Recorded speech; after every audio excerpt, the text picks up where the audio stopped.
How's it going, guys? It's Cass. Here's a quick video going over all that I've changed with my Poisonous Concoction build. I'm not going to go too in-depth in this video, but there is an updated written guide, so if you have any questions, most of them will be answered there, or you can always just leave a comment.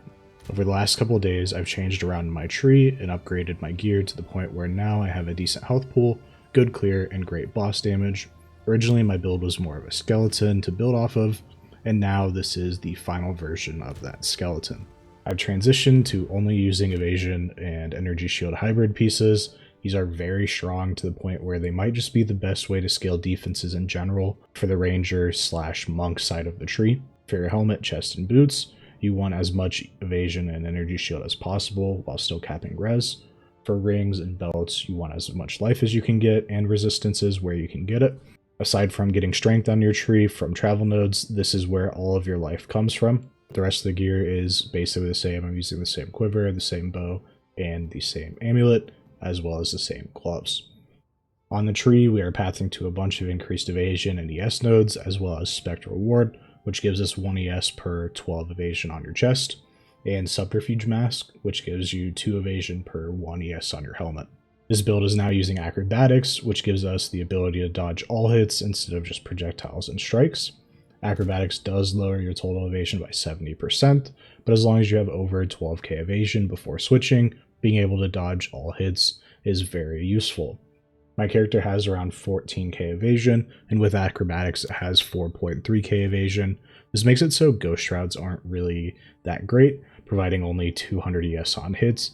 Instead, we opt for Herald of Plague, which stacks additively with Contagious Contamination, making it so we get even more spread of our max damage poison.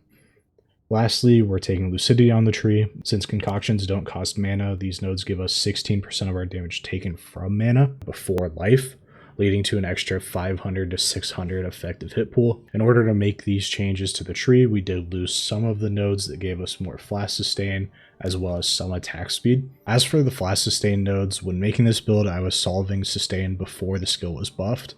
Since now it only costs 3 charges instead of 5, the amount of sustain needed for bosses is significantly less. Even when it did cost 5 charges, the amount of investment was probably still overkill, so being able to drop these nodes gives us a ton of points to work with. At this point, I'm pretty much done with this build. It does everything I want it to do. It's got good survivability, it's got good clear, and it has incredible boss damage. There's not much more you can ask for a build at this budget.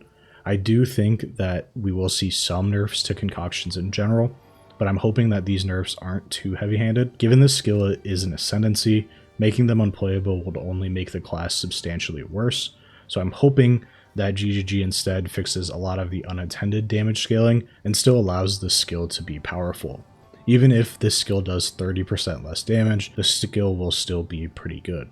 For the time being, I'm going to start looking into other concoction builds. Many of them can be scaled in similar ways, and if I find a build that's fun or strong, I'll make sure to make a video about it for you guys.